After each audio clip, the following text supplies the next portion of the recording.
الله من الشیطان الرجیم. بسم الله الرحمن الرحیم. زیما القاری دوست محمد یوټیوب چینل نه بیا تاسو ته مخاطب یم. زما خوږو دوستانو، نن موضوع زمونږه ډیره زبردست موضوع ده او بیا د دې معاشرې مطابق ده. غیبت څنګه شی دی؟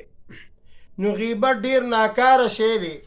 حدیث پاک کی راضی چې الغیبتو اشد من الزنا. غیبت دومره زیات سخت دی، سخت ګناه ده، لکه د زنا نم زیاته سوچنده زیاته ګناه ده.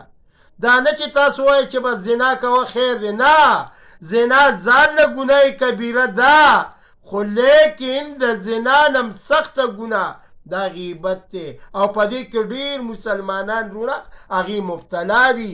زمونږ زنانه خویندې میندې نن سبا معاشرې کې هغې ډېرې زیاتې په دې کې مبتلا دي. الله دې ولته امان ورکړي. ولې دوه زنانه چې خپلو کې ملاویږي او خپلو کې خبرې اترې کوي اکثر غیبت کوي. نو د غیبت نه ځان وساتئ. دا د زنا نم سخته ګناه ده. ځکه اشد العذاب یوم القیامه، چاته به سخت عذاب په ورځ د قیامت ملاویږي؟ څوک چې غیبت کوونکی وي. نو غیبت څه ته وایي؟ اوس په دې به لږ ځان پوهېږو. غیبت دې ته وایي چې چا کې کومه ګناه موجود وي او دغه انسان موجود نه وي، نو دې ته ویلی شي غیبت. او که چېرې یو انسان موجود نه وي او په هغه کې هغه ګناه موجود نه وي، نو هغې ته ویلی شي بهتان، الزام. دا بیا سخته ګناه د دې غیبت نه هم ډېره زیاته ده. اکثر ګورې موږ غیبت هم کوو او بهتان هم لګوو. نو د دې نه دې الله پاک موږ او تاسو وساتي. دا ولې سخته ګناه ده؟ د هغې وجه دا ده چې موږ او تاسو غیبت کوو. الله تعالی فرمایي اے غیبت کوونکیا چې تا غیبت وکړو، سو پورې چې د هغه انسان نه تا هغې بخښنه نه یې غوښتي. اے انسانه، تا چې د چا غیبت کړی دی د هغه انسان نه دې بخښنه نه یې غوښتي، هغه درته بخښنه نه یې کړي. رب العالمین فرمایي دا ګناه درته نه معاف کیږي. او که زنا دې وکړه او یا دې شراب وڅکل یا دې بله یو داسې لویه ګناه وکړه، نو رب العالمین فرمایي چې توبه دې وویسته که ذنب د زړه نه، لکه چې تا دا ګناه کړې نه ده، خو اندازه ولګوئ چې رب العالمین فرمایي ای بنده، څو پورې چې تا ته هغه د چا چې د غیبت کړی دی هغه درته دا بخښنه نه یې کړي، نو دا ګناه دې نه معاف کېږي. یاد ساتئ مسلمانانو، اووه کسه هغه به د رب العالمین د رحمت نه محرومه وي. هغه اووه کسان کم دي؟ ځان سره یو یو نوټ کوي. نمبر 1 به هغه کس وي چې د بل کس د مال تمه کوي چې یاره دی دا مال ګټي او زم ورسره په دې زړه کې صداقت کوم چې یاره مال هم ترې راکړي. یعنې تمه کوونکې تمه به صرف د یو الله نه کوئ، د بل چا نه به تمه دا نه کوئ. دا نمبر 1.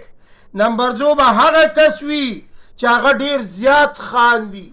یو خو لیونی دی چې هر وخت خاندي، یو انسان هر ټیم خاندي، په خوله کې خندا وي نه خبره، او په بلک بلک باندې او په تیزه تیزه باندې خنداګانې کوي. نو دا د بلک خندا والا به هم د الله د رحمت نه، دا به د الله د رحمت نه دور وي، لرې به وي.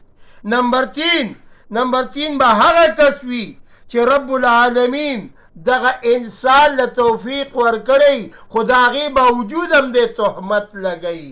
یعنی دا توفیق یې ورکړی دی چې ای انسانه په چا تهمت مه لګوه، دا بیا تهمت لګوي. نو دغه انسان هم د الله د رحمت نه دا به لرې وي. او څلورم به هغه کس وي چې هغه پردو زنانو ته ګوري. اوس دې 2 کسانو کې وګورئ، زمونږ او ستاسو معاشره که جنکۍ هغې سکولونو له ځي، نو هلکان چوک په چوک هر ځای کې ولاړ وي که ولاړ نه وي. او قرآن سوی وقل للمؤمنین یغضضن من ابصارهن، ای سړو تاسو چې پردی زنانه وګورئ نظرونه ښکته کوي. وقل للمؤمنات یغضضن من ابصارهن، ای زنانو تاسو چې پردی نارینه وګورئ نظرونه ښکته کوي. معاشره وګورئ، موږ او تاسو نظرونه ښکته کوو که موږ او تاسو کوڅه کې دې ته ولاړ یو چې یاره دا تور سرې دا موږ نه په لاره به څنګه تېرېږي. الله دې موږ او تاسو باندې رحم وکړي. پنځم هغه کس دی چې هغه چغلي خور وي، چغلي کوي. او شپږم هغه کس دی چې د هغې نه تکبیر الله پوت کړی کېږي او سمکار یې نشته، سروزګار نشته، هر ټیم د ده نه تکبیر الله پوت وي، دا به د الله د رحمت نه جدا ول. هغه کس دی چې موږ او تاسو په کومه موضوع خبره کوو چې هغې ته ویلی شي غیبت، الله دې تی اول ما او بیا تاسو وساتي. غیبت عظیمه ګناه، سخته ګناه، سخته ناروا. پام کوه، غیبت کول د خپل رور غوښې خوړل دي.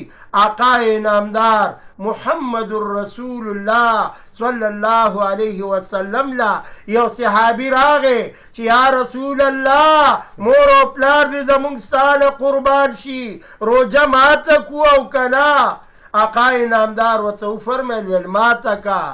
او بیا دویم کرت بل کس راغی، یا رسول الله زمونږ په کور کې زنانه هغه روژه دارې دي، آیا روژه ماته کي او که نه؟ آقا انعامدار له الله پاک معجزې ورکړې وي، دا یو لویه معجزه. ویل نه نه دې ماتوي، هغې خو روژه پخوا ماته کړې ده، هغې خو غوښې خوړلې دي، نو روژه یې د کوم ځای نه راله؟ په روژه به څه ته وایي؟ صایم څه ته وایي؟ صایم هغه چا ته وایي چې نه خوراک کوي نه څکاک کوي، دوی خو ډېرې زیاتې غوښې خوړلې دي، وینې زوي په دې خوله باندې ما کتلي دي، نو څنګه به دا روژه وي؟ دا روژه نه ده. آقا انعامدار محمد رسول الله ته دا صحابي آواز کوي یا رسول الله سوجه ده چې د دې روژه نه ده شوي. ویل هغه زنانه را وغواړه او دغه طرف ته دې کښېني الټۍ دې وکړي، یعنی الټۍ چې وکړي په هغې کې هغه وینې زوي دي. نو آقا انعامدار محمد رسول الله ورته وفرمیل چې د دوی روژه دا روژه نه ده. او د حضرت عیسی علیه السلام دور زمانه ده، خپل صحابه یعنی خپل ملګري ورسره ناستې دي، او عیسی علیه السلام دې ملګرو ته فرمایي، عیسی علیه السلام خپلو ملګرو ته وایي چې تاسو کې یو کس نایم وي، یعنی اوده وي. نایم خوب ته ویلی شي، اوده کوونکي ته ویلی شي، او د ده لمن اوچته شي، عورت ښکاره شي، آیا تاسو به ده سره کم سلوک کوئ؟ د عیسی علیه السلام ملګري ورته وایي ای عیسی علیه السلام د ده د عورت به موږ پټو. عیسی علیه السلام ورته فرمایي وایي دا خو داسې شوله چې تاسو خو ټیک ده چې عورت وله پټول غواړئ. دغه رنګ مثال دی څوک چې غیبت کوي د هغه نه جامې ویستل دي، څوک غیبت کوي د هغه نه دا جامې ویستل دي. عرض مې دا کول عبدالله مبارک یو په لاره باندې تېرېږي، نیک سړی دی، بزرګ انسان دی. عبدالله مبارک د حج نه را واپس شو. عبدالله مبارک چې د حج نه واپس شو نو خپل ملګري ترېنه تپوس کوي، په دې ملګرو کې یو کس دی هغه تپوس کوي، د عبدالله مبارک صاحب نه تپوس کوي چې قربان ما دپاره د الله نه سوال وکړه، ته الله ته ډېر نږدې، ډېر صحبت دی، ډېر تهجد منځونه کې، هر وخت الله ته ولاړې په قیام باندې، نو ته الله ته ډېر نږدې. زما یو ګناه ده چې رب العالمین ما ته دا ګناه معاف کړي. عبدالله مبارک ورته فرمایي ویل ستا ګناه اسمانونو عمره ده؟ ویل او جي د دې نه هم سیوا ده. ویل د عرش نه ویل جي د دینم سیوا ده ویل د الله د رحمت نه نو دی خاموشه پاتې شو. معلومه دا شو چې د الله د رحمت نه ډیره غټه ګناه نه ده، د الله رحمت ډیر لوی دی. الله دې په موږ او تاسو هم د الله رحمت راوورولی شي چې په دې معاشره کې غیبت کوو چې د الله رحمتونه راشي چې دا غیبت نه وي. نو عبدالله مبارک ته فرمایي ویل جی ما ګناه کمه کړې ده، ویل کمه ګناه دې کړې ده، ویل ما غیبت کړی دی. عبدالله مبارک بخنه غواړم جی. عبدالله مبارک تینا تپوس کوي ګناه دې څه دی؟ ویل ګناه مې دا ده چې ما زنا کړې دی، زه به دا چشمان الله ته څنګه ملاومای. عبدالله مبارک ورته په خندا شو.